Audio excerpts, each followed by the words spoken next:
Namaskaram, everyone. Namaskaram. Hi. Yes, we can These start. are I my think. two friends, Okay. Hello. Pranita, and he's my brother, Shubhra. Hi. Namaskaram. Okay, let me start only. Yeah.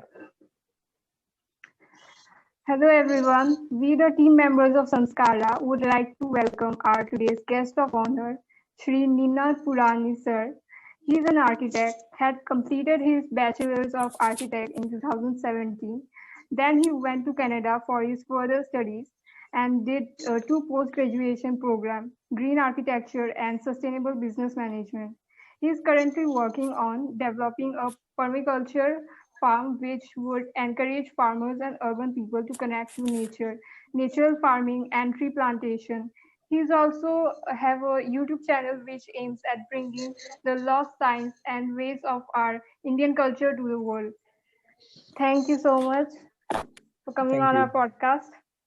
It is my honor. Um, And I need to tell you no, that it's my honor actually. it is great that people today, the youth, are really coming towards this. They are giving their time for encouraging people who are doing something which is related to the Indian culture. It is really great. Actually, it's because of Sadhguru. People like Sadhguru, to be honest, because I didn't have any kind of exposure to spirituality until and unless I got Sadhguru. It's Same all thing. thanks to him. Yeah, the same thing here. Okay, my question to you is that as you did all the kind of Isha meditation program, starting from Shambhavi to Samyama. So, what kind of changes are you experiencing now on a physical, mental, and spiritual level? Okay, so first of all, I need to clarify that I was a total and 100% atheist before just 4 years. Okay, so I was very scientific, very logical. There was no way I could connect to any of the Indian practices or the spirituality or whatever was going around. Uh, I used to make fun of my parents also sometimes when they used to go to temples and they used to do this pujas. My mother would just go to a temple and stand like this, and she would start to cry. I would just make fun of this all thing because uh, it is said that no fool like a young fool. So we think that we know everything because we are studying in English medium schools, but that is not the point. So when probably I was looking for something very uh, looking for a person who could tell me the basics and the intricacies of the Indian culture in a scientific manner. And that is when Sadhguru came in. I started to see that also was a accident. I was searching for something else on YouTube, and in the suggestion box, the video of Sadhguru popped up, and I saw it, and I found it logical. And once I found it logical, there was no way I could stop myself watching it more and more. But still, for about couple of years, I used to just see his videos once a month or twice a month. Or once I went to Canada for my further studies, I got a time which was an individual time. In India, I was always staying at home with parents, with family, with friends. Every day there is somebody or someone who is next to me, and I was a very extrovert person, so there I needed people around me. So there was no time, individual time per se for me. Once I went there, there was a time which I got where I didn't know what to do. So I just started to see Sadhguru's videos. Once I started to see those videos, my logical boundaries just fell off. Once that happened, I went for the inner engineering program. Now the changes, I'll just then inner engineering, after inner engineering, everything changed. And then till Samyama, this probably 2.5 years now, or probably it is now 3 years of doing Shambhavi. Yes, 3 years. It has been complete shift. Now talking about talking about changes, starting with the physical changes, my body is much more strong. I am much more my immunity is much more stronger, because just the last time we were about to get on this call and I told that I had COVID. So my entire family had COVID, but I was the one who had the least amount of complications and stuff, and I haven't taken even one dose of the vaccine, wherein my mother, father have taken both the doses. Even after that, they had many symptoms. I had none. So this, yeah, there may be another factors for this, but probably due to the Shakti Chalan Kriya and other breathing techniques which I do, which is offered by Isha, the immunity which is come to my body, that is completely different. I don't, there is one problem with my health, and that is an allergy aspect. That is probably a chronic thing. So that is not being treated very well by this yogic practices. But other than that, I don't remember me getting sick due to fever or my head aching or my feet aching, anything like this. So on physical aspect, it is great. Mental aspect, it is much more, I have much more control over it. I won't say it is completely 100% control in my control. Yes, there are steps. From 1 to 100, you have to climb one step by another. So for now, yes, I am moving forward, that much I am sure. How much I have moved forward, I don't know. But from 4 years back till today, there is a huge and drastic difference. And once I'm telling that I have control over it, more and more control over it, it includes the emotional control, the emotional intelligence, everything. So you get to use your mind for your own benefit more, rather than it troubling you. And on the spiritual level, it is completely different. So that is a dimension in which there are many things which I may experience, which I cannot share it to you. There are many things which I want to share it to you, but there's no way to put it in words. So, but surely the most important aspect in all these three is the spiritual aspect. There is no question about it. And that is the main reason I entered in this. The mental thing and the physical thing is just a side effect of the main thing which is happening. And the main thing which is happening, that is the most important thing which needs to happen in everybody's life. Some may be fast, some may be slow, some may do all the practices, some may do just one practice, but that doesn't actually impact the growth which is happening. The growth is only and only triggered by, not by which programs he has done. So I probably might have done Samyama, but somebody who has just done Shambhavi, he might be in a different realm than me altogether because of his sheer commitment, his focus, his intensity.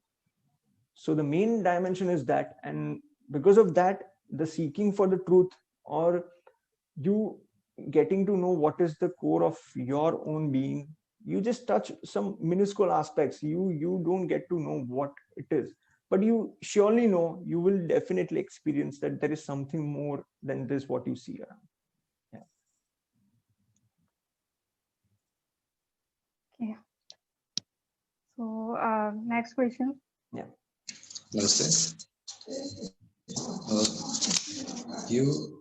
I'd like to ask that Sadhguru does have a scientific way of explaining things. Do you, I mean, what is it that we don't know about him? I mean, we all have a picture that we form out of YouTube. So what do you think, what more is there about Sadhguru? I don't remember exact in which video I told this, but I probably in the Samyama video I have spoken about this, that Sadhguru is much more than what you see in the YouTube videos. And this, I did not speak this when I did the Shambhavi inner engine program. I didn't speak this when I did the BSP. I didn't speak this when I did the Shunya. But in Samyama, there was no way I could miss that. There is, see, if I be totally honest, this may sound illogical, but we don't know anything about him. Even the brahmacharis over there, they also don't know anything about him. If you, because see, this is a dimension where it is hard to put it in words, but things which happened in the Samyama hall, that 8 days, not just with me, with many of my friends and family. My mother was also there in that program. They are beyond logic. Probably if you are just starting to know Sadhguru, and if I tell you all of this, you might just feel that, okay, ye kuch zyada ho raha hai, itna sab kuch to nahi hota.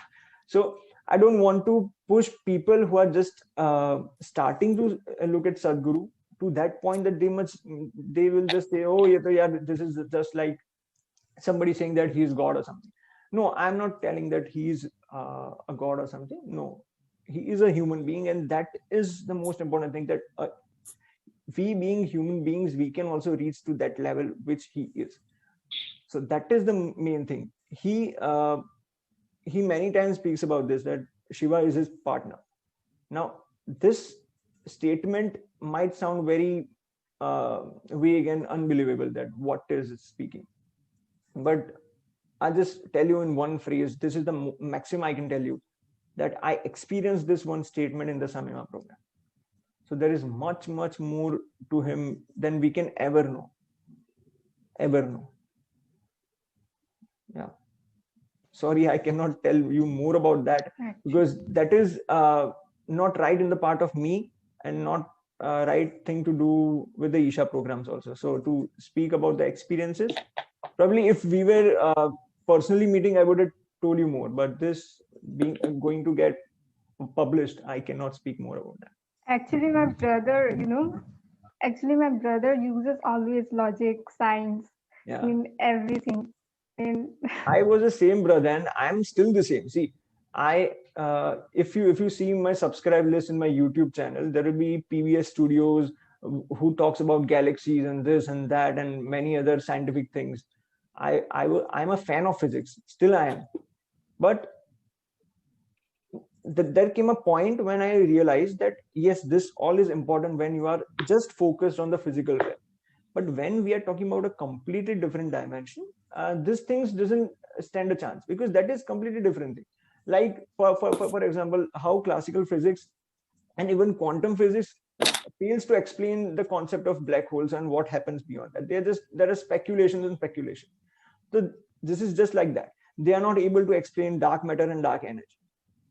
So there will be a realm, or there will be a boundary after which your logic will not work, and that is happening with scientific community all around the world.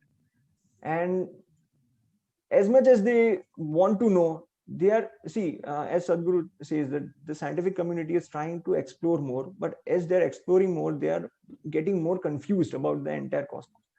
So this is a dimension which needs to be approached in a completely different manner, because that is non-physical dimension. You cannot use the physical to know the non-physical dimension. Yes, the non-physical is the reason why the physical happened. So you can come reverse. You can know the non-physical and know the physical. But through the physical, there is no way. The only way is using this physical body as a vehicle to know the consciousness which lies inside this physical body. That is the way we can know it. And I haven't known it. There's no way we are capable to know it just ourselves. But logic, surely it is very, very, very important if you really want to bring a change. See, if I just become a total spiritual guy, if I sit like this, if I just be very polite and stuff, things which I want to do in the world might not happen. There is a role to play, and if you want a change to come, you need to craft your personality or your behavior in a certain way. You need to be logical. You need to know things about physics and all of this. But deep within, we can do all of this. Deep within, we should know that this all is just related to this realm. When we go within, there is a completely different world, and that needs to be handled in a completely different way.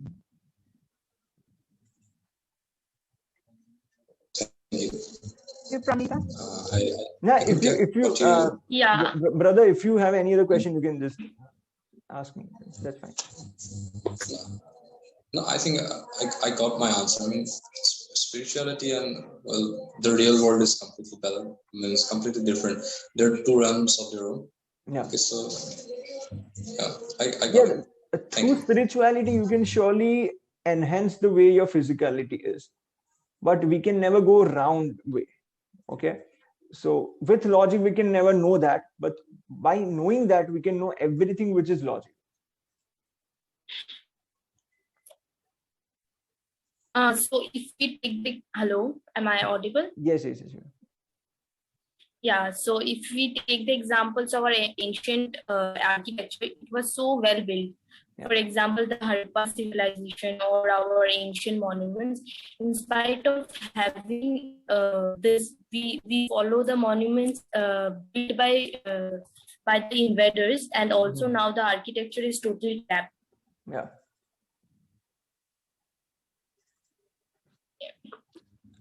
Probably there was a cut in the audio. I heard the half of the question. After that, the ending part I didn't know. Yeah, Your question was actually, not what quite are your clear. views on it? Okay, my views on it. Okay, so yes, see, I also was a person whom today probably people call as. Audible? Yes, you are. Yes, it is. You can complete your question. That's fine. That's fine. You can complete your question. I think she had completed.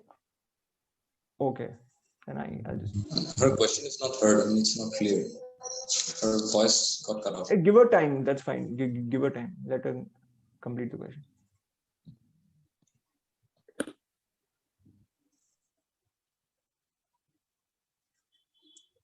If there's some audio problem, then I think so.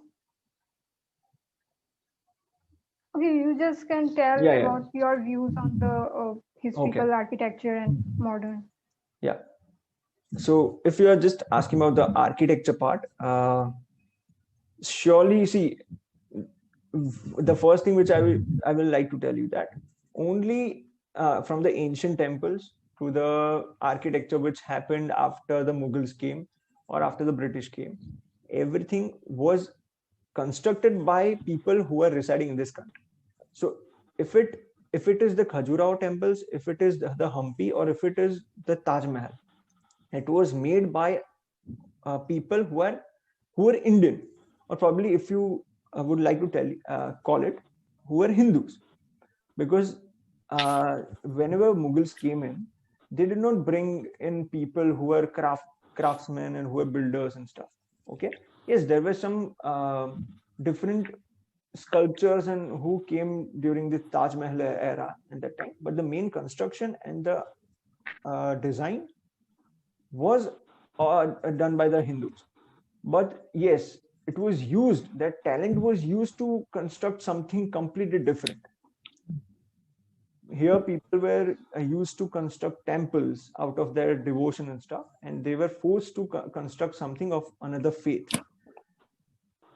So when something is built out of devotion and something is built out of pressure or out of fear, there is a difference in that. Probably you might see the beauty of both of the things same, but the power of that place lies within the energy which resides there.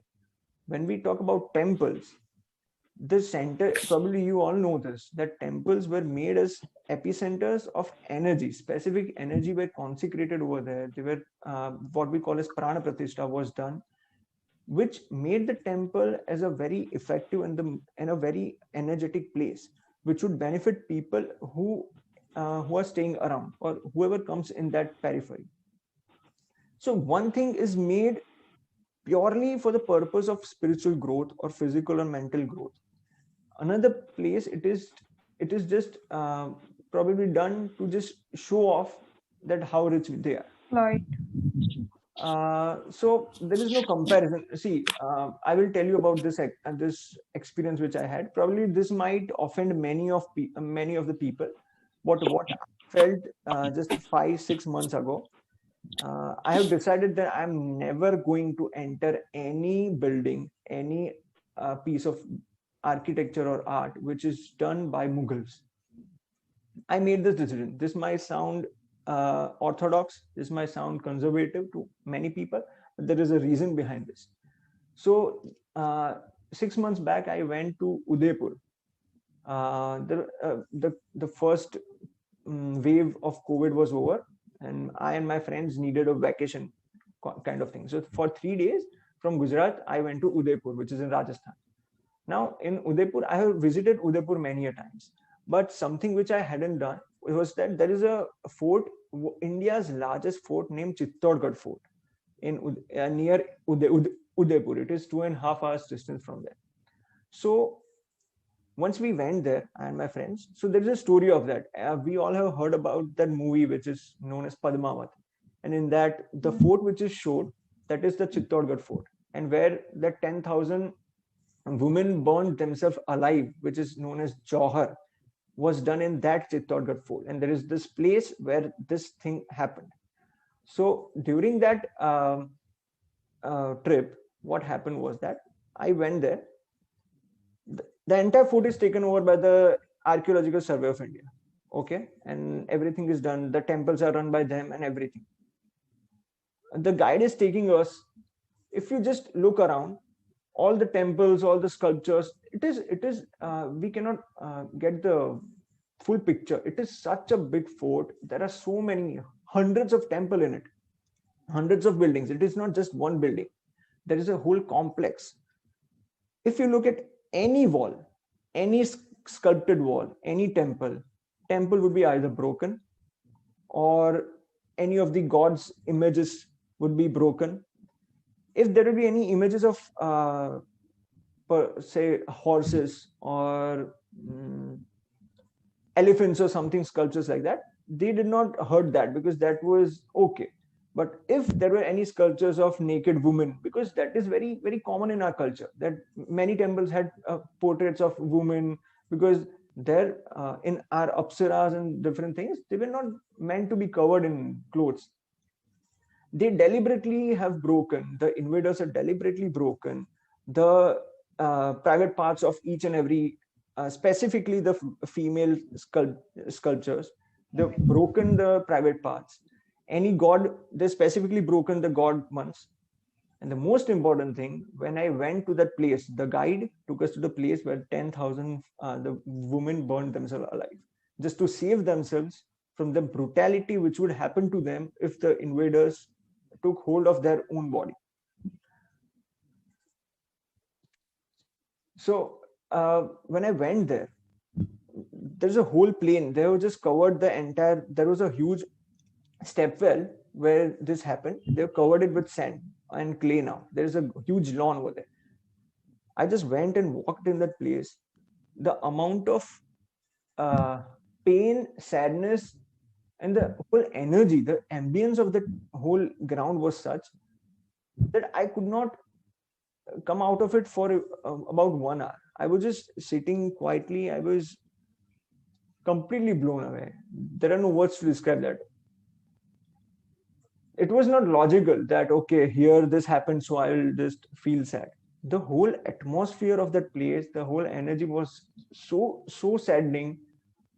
I just imagined the pain of that 10,000 women who had to burn themselves. See, if we just burn our small finger, we know how much pain it causes. To burn our bodies willingly, totally alive, just to save our bodies. And this is, see, they might have just chosen a less painful death. They would just slit their throat or something like that. But with that, if they would have done that, their bodies would still be used by the invaders for the wrongdoings. So they decided that they will burn the bodies, so the invaders don't get hold of their dead bodies also. This is the power of the woman which we had, and they had to do this just because somebody is religious and somebody is fanatic ideologies to spread the religion throughout the world had come to their doors. So these people who wanted to live peacefully, joyfully, had to burn themselves alive just because to save themselves from the people who are coming. So that moment, it was about 1 hour. After that, I had to meditate for 15-20 minutes to come out of that the trauma kind of situation. After that, I decided that I'm never going to go to any place which is built by the Mughals. I don't have any personal problem with that. But behind every monument which is built, every Mughal monument which is built, there are thousands and thousands of stories like this, which we are forgetting. See, history, we learn history because we should not repeat the same mistakes. This is the point of learning history. If we just see history as just another subject, then probably we are not learning from our mistakes, and that is our biggest mistake. So sorry, I'll just kind of invaders get deviated from the main topic, but this probably, I think this is really very important to know, that the difference between Indian temples and that, and the way today people see it, and the condition of this Indian temples, current Indian temples, all of them, North India totally, is just what is left over. And if you see any temple, wherever the invaders went, the first thing they went for was the female sculptures, because they could not get they could not understand or digest the amount of freedom or amount of openness which our culture had. So yes. So talking about politics now, what are your views on the current anti-Indian propagandas, the destruction done by the urban naxals, forceful conversion, and the ideology of Tukre Tukre gang? It is such a big topic,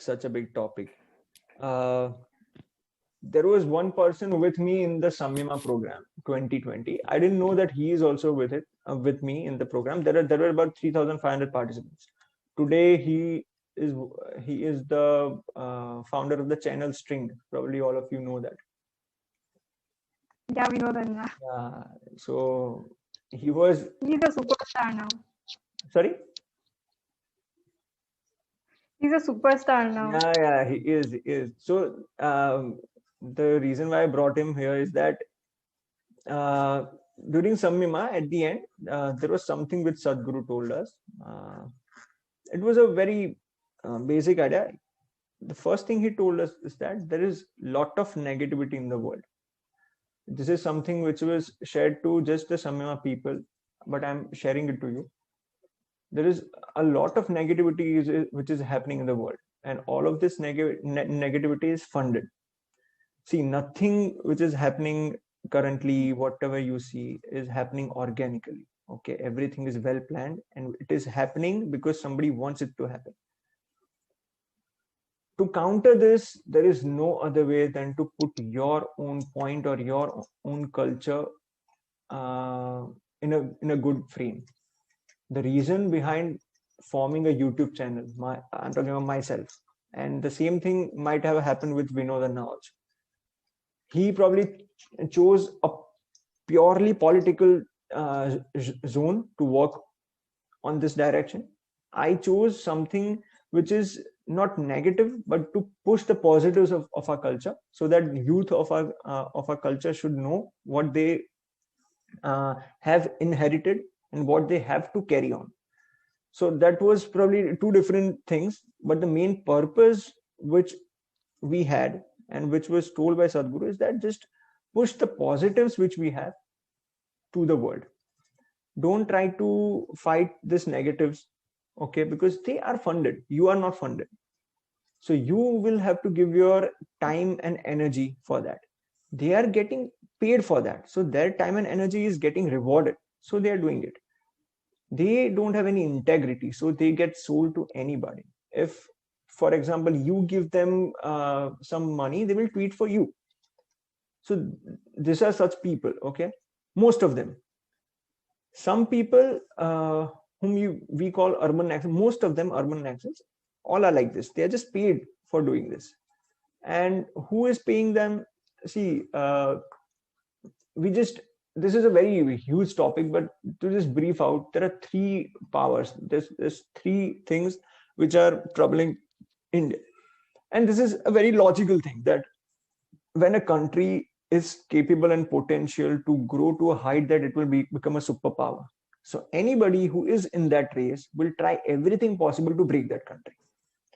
Okay, so this is a very simple idea. For example, USSR. Before the USSR broke apart, USSR was a very powerful body. just like USA, USSR was a superpower. The Cold War happened, and after Second World War, how the USSR got together, and all of we know this. But USSR was broken by the people within, and it was a communist state. Still, it broke. Who broke it? Obviously, there were many hands which was working for USA, because USA saw it as an opposition. And today, USA is the only contender. The USSR is gone. Now, Russia is not on that level that it can contend for the superpower position. Probably China can today.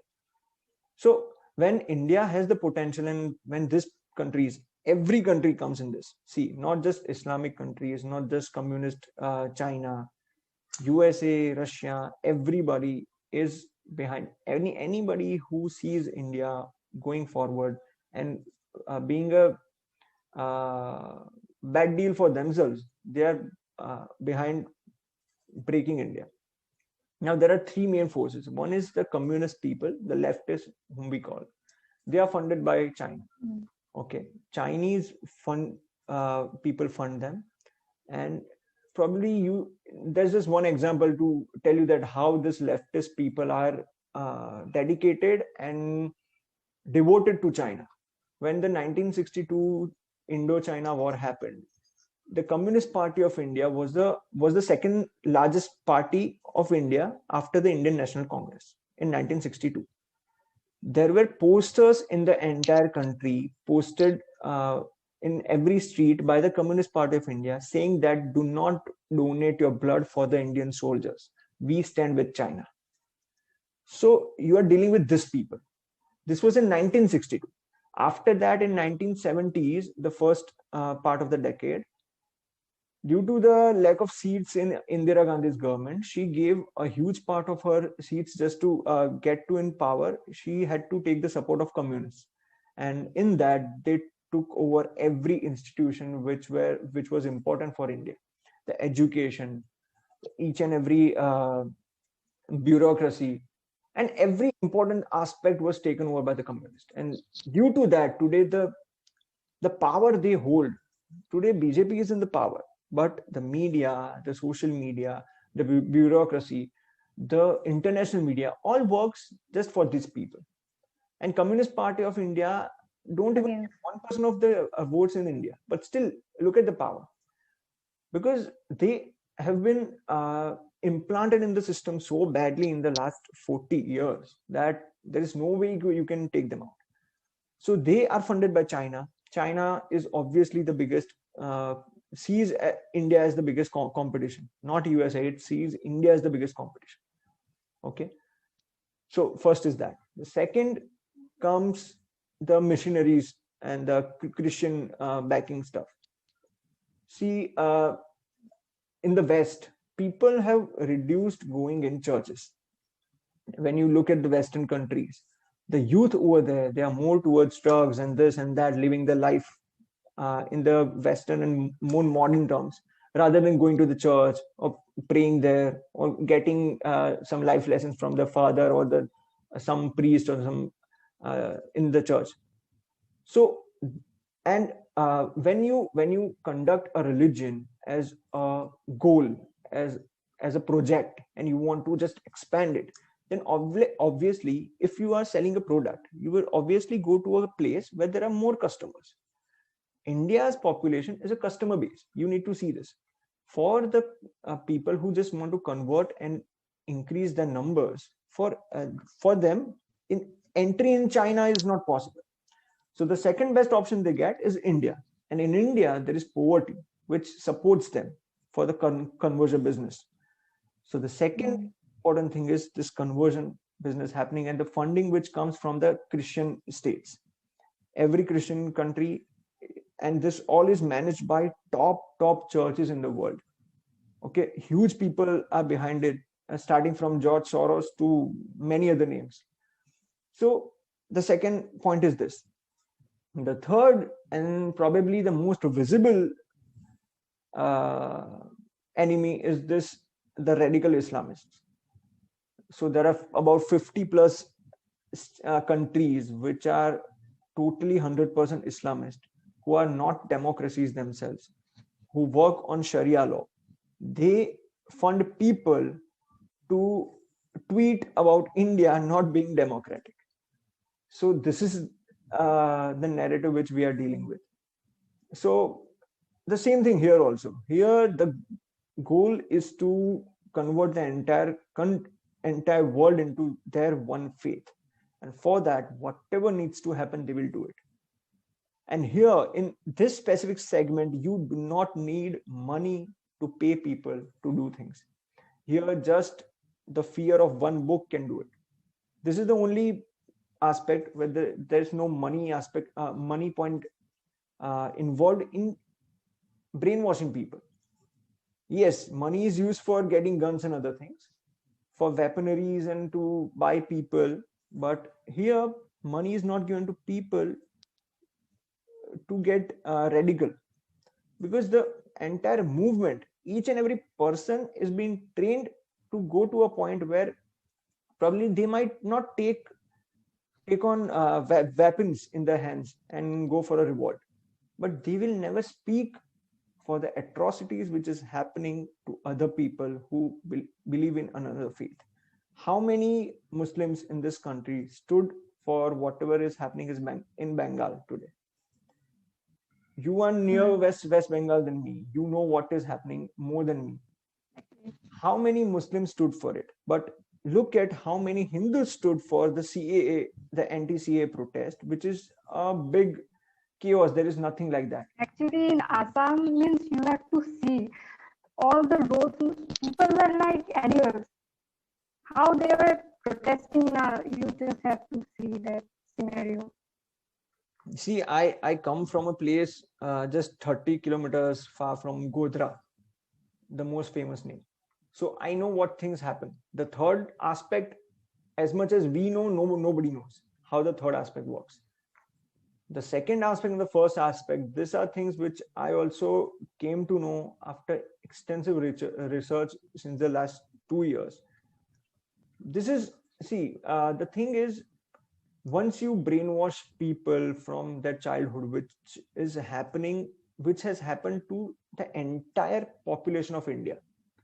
Once the education came into the hands of communists, the entire youth have been trained to be ashamed of their own language, of their own land, of their own religion. I don't call it a religion, call it a culture. Their own culture. They are made ashamed of that, and they are implanted with this thought that only something which comes from the West is good.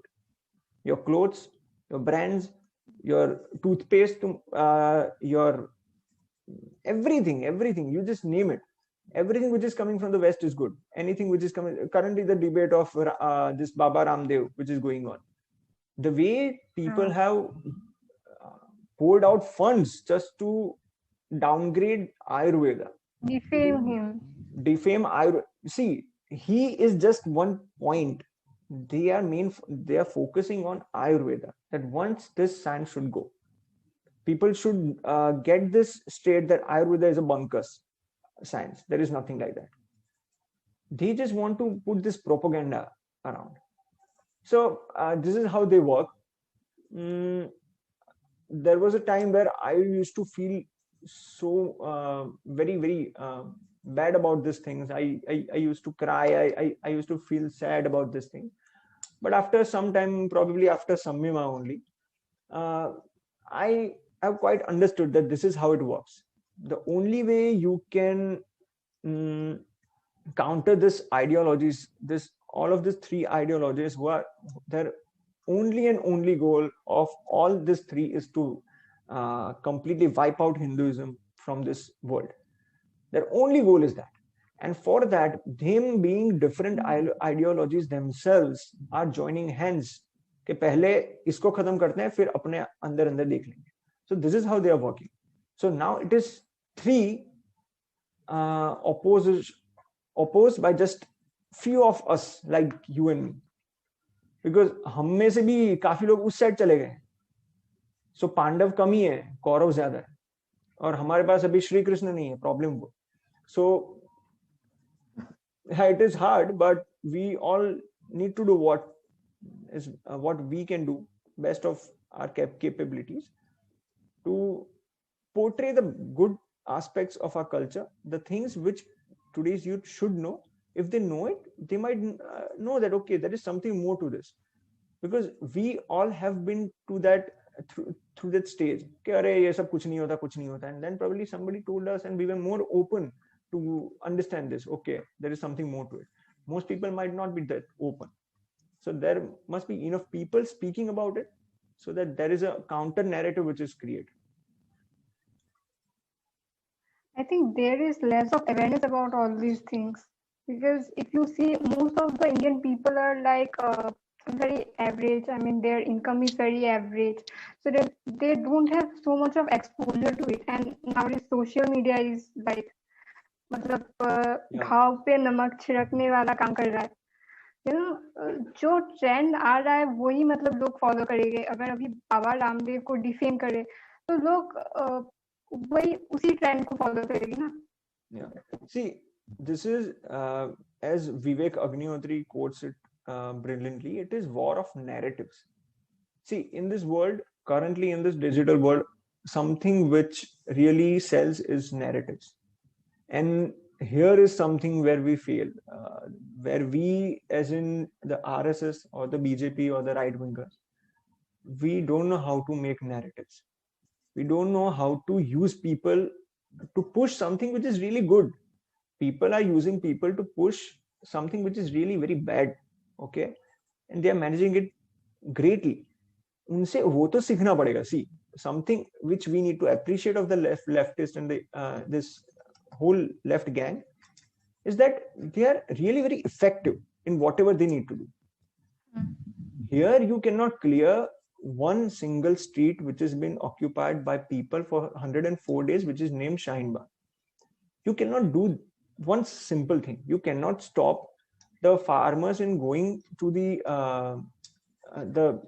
red fort and hoisting their flag, whereas they can collectively just pinpoint one person in the entire country who is the reason why Ayurveda is known to every home, and you don't have a narrative to back him.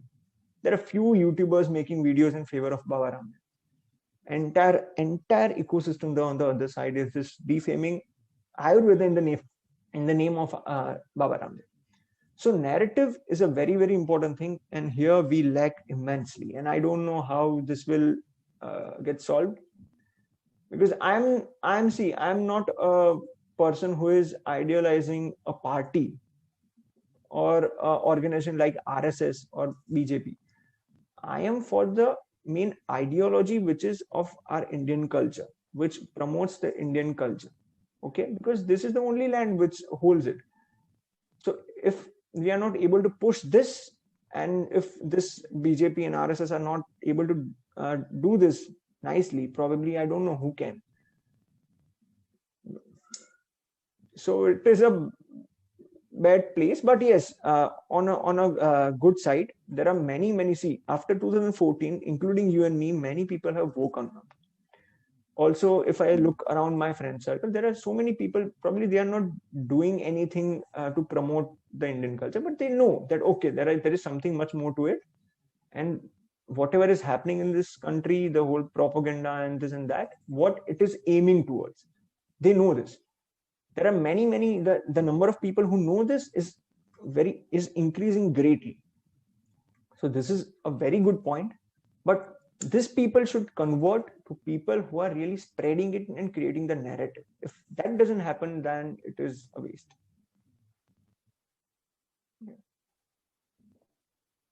Okay. Brother Chubla, where he is? I'm audible, yeah. Okay, Pranita. So what are your future plans?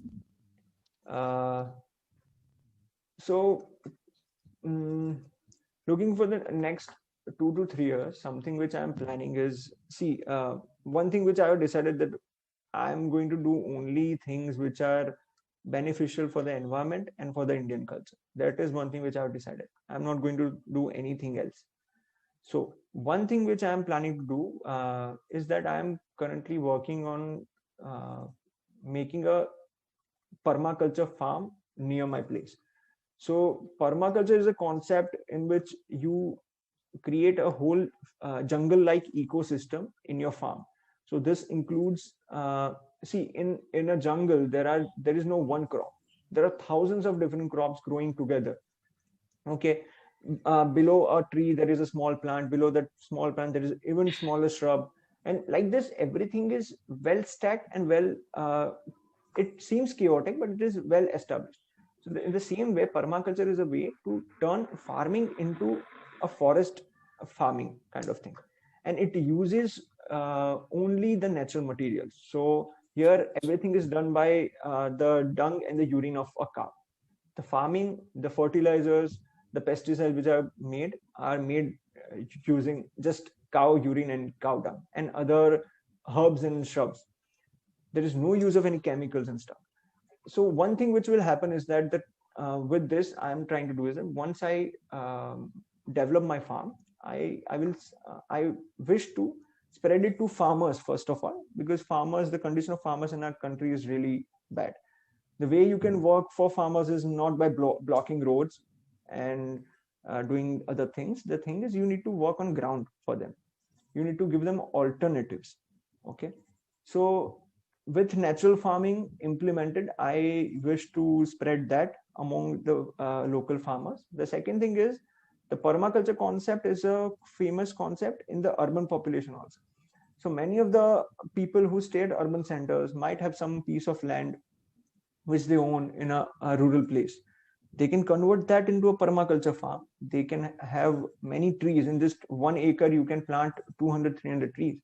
Now today everybody is talking about oxygen, but the main oxygen source we are not talking about it. So there is time we need to talk about that, because until trees come back, the groundwater depletion will happen. Islamist aa jaye kal aaye, pani chala jayega. So it is important that we focus on water also and soil. So one thing which I'm doing is that. Second thing which I'm planning is currently since 1 year I'm busy with this farm thing, so I'm not able to make any new videos in this channel. But in future, I probably plan to do many things on this channel. I plan to expand it. I plan to do something which is really needed for today's youth. See, many of us might have seen vlogs of different places that somebody went to Kedarnath or Badrinath or Rishikesh and they are doing vlogs of doing river rafting and other things. But nobody is talking about what kind of energy a center is that, what kind of experience they had while doing meditation in that place. They do not talk to yogis around that places or any pujaris about the energy aspect and the sadhanas which are related to that place. So this is the temple. The temple is this. I think the impact of it is very important to be discussed in nowadays, so that people go and see the other side of it rather than seeing that, oh, it's a monument. Exactly. Yes. And we have to go and see it. Yeah. If you ask anybody Kedarnath kyun jana hai, they want to go it because it is in Himalayas and it looks beautiful. Nobody wants to go there because there is a power center which can transform their lives. Yeah, exactly. Yeah. So I want to do a vlogging. I want to start doing vlogging about this important places, but this requires quite a big fund and it will be a challenge, but I plan to do it. So going to different, for example, 12 Jyotirlingas, I can go to each of them. I can make videos. I can make a vlog about the real use of the temple, the real purpose of the temple, the energy of the temple. Not just temples. There are many samadhis of yogis. Just where I stay, there are just in 15-kilometer radius, there are 2 samadhis of 2 yogis. And if you just go and sit there, it will just blow you off. But today's youth, nobody is going there. Probably in the next generation, that whole building will be demolished and something else, apartment building will be coming up. And this is happening to many of the samadhis and many of the temples, which are just, people are not going there. So I want to bring all of this back. And this is not too famous thing among the youth and things. So I might not get that huge amount of views and money out of that views that I can carry on all of this stuff. I Yeah. But I also feel there are so many monuments that we the youth don't even know, or Yeah, it's not even popular, and popular. it has many things to tell us, but yeah, we don't Sure, even sure. know. I Yeah. saw one video about nearby somewhere in Bangalore airport or something. There is one a huge temple which I saw in one video, and I was strange that yeah, it also exists. It's so beautiful that I hardly remember the name, but I have written somewhere. So yeah, Okay. Yeah. there are many. Even at Assam, also nearby places, there are so many, but we don't know See, the names, we and just know maybe the about people Kamagaya don't. temple because of the controversies and other Yeah, things, yeah, right? yeah. But It's there might be Kamakhya. many Yeah. other temples Actually, but Historic. there is around one the YouTuber. places, not just historic. See, here is what I mean to say. See, the main temples which we talk about, see, Kamagaya temple or probably Kedarnath, Badrinath, these are very famous temples. Yeah, yeah. Even if nobody is going Yeah. there as a purpose of doing sadhana, still they will be relevant 100 years after also. Okay. But there are many Yeah.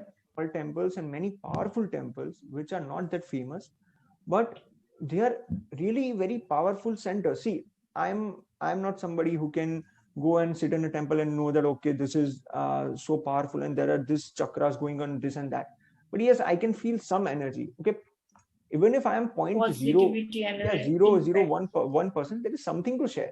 There is something good to share which can help people and revive that places back. So this is what I plan to do. I don't know when it will happen because there is money aspect related to it, because there is travel, there is videography, there is And staying at there. this situation, it's very daring to go. So. Yeah. But this September, if everything is fine, I have applied for the Himalayan trek, which is happening, which is done by Isha Foundation. They are taking a group of people to many places in Himalayas, including Badrinath, Kedarnath, Guptakashi, Uttarkashi, Gangotri.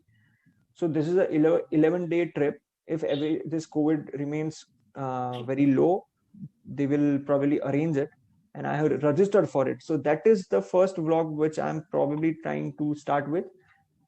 So going to each and every places, making videos of my experiences of that, and one day there is a meditation session with Sadhguru also. So let's see, if it happens, then it will be the start of the vlogging thing, or else we need to wait.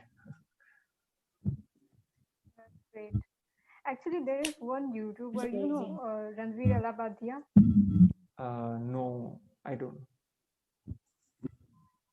His channel is Beer Biceps. So he really Okay, yeah. vlogs Oh, about spirituality. Beer Biceps बोला तो पता चला. Okay, हाँ. Yes. नाम है Ranveer Allahbadia. Okay, उसका नाम मुझे नहीं पता था, पर Beer Biceps आपने बोला ना तो मुझे पता चला. I haven't seen his videos, but yeah, उसके सदगुरु के साथ कुछ है interview. Quite popular one. Yeah. Podcast भी बहुत अच्छे होते हैं. You know, I have seen one with Radha Krishna Pillai. Yeah. He's a career coach actually. He's मतलब बहुत अच्छा होता है उनका podcast. आप बस देखिएगा. Okay.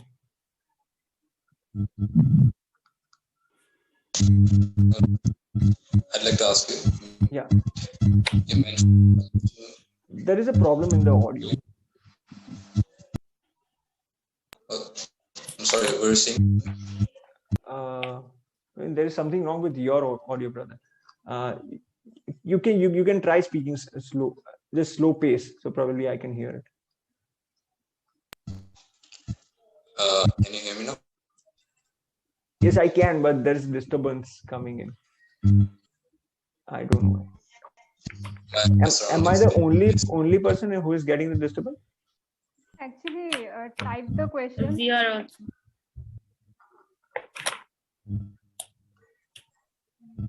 You type the question.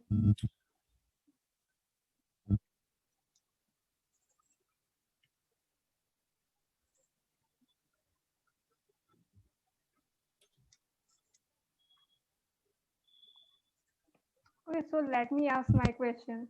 Yeah. Have you ever visited Assam or any part of Northeast? I want to know. I haven't.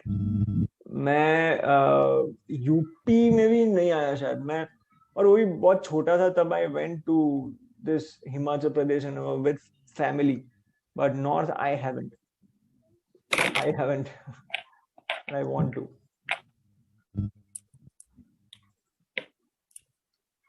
There is 10 minutes remaining. Is it possible we can end the call in 10 minutes? Okay. Last question. Yeah. I think Yes. I'll just answer this question first. Yes. So. Shall I ask the question? Oh, okay. Okay. No, he is asking now. Yeah. So the question is, so how do you think meditation and spirituality help with career? See, as I said, your physical body will surely be much more balanced, agile. You can walk more hours. Your sleep will be reduced. For many people, sleep is reduced after doing the sadhana. So you have more time to do what you want to do. Your focus levels will definitely increase, and with focus level, everything changes. If you can focus on something for probably more time, more intensely, then probably your work will also increase. Your work productivity will increase. How it can help in career? The second thing is the mental aspect. Once your emotions, your thoughts, and your imaginations are more in your control, the way you think, the way you can perceive things, the way you can get ideas, you can be creative, all of this changes. There is a fundamental shift see, there are many ideas which I get. See, today whatever I am doing, this farming thing or all of this, if I was not doing any of these kriyas, or if I had not entered spirituality, I would not be doing this. I would just currently will be in Canada doing some job, earning dollars. Okay, so I went to Canada with that purpose that I will settle there. What we call as career is whatever we think that today, what is relevant in today, what we want to do. Okay, whatever you want to do, you need to work with your mind and your body. And as I said, spirituality does not mean that you are only working with the internal thing. Internal is connected to the external. If you work with the internal, if the internal gets upgraded, obviously the external will also get upgraded. And once the external upgrades, your work will also upgrade. So this is a very simple thing. It is connected. So don't think that my career is different. So some person might say that, okay, तुम तो ये कर रहे हो तो तुमको चाहिए साधना, मैं तो कुछ अलग ही कर रहा हूँ तो मैं क्यों करूँ? It is for you too. It is really great to see people of our age about this thing, not just talking about booze, party, films coming, series, games. It is really important that we are talking about something so important. It was nice talking to you. Yeah. I mean, I hope we'll meet to talk. I mean, we'll meet again or in 5 years more. Sure. It was a great session, even though. It was my pleasure. Yeah. I personally like the idea you gave about the YouTube factor. It's very unique, and I'm like, yeah, it's something new. Yeah. It was very new because we as a youth, we see the video because of that other thing, it's the monuments and all. But yeah, it's something new which I've learned through this session. Yeah. Thank you so much. Thank you, Bhaiya, so much. Thank you. Yeah. Namaskaram. See you, everybody.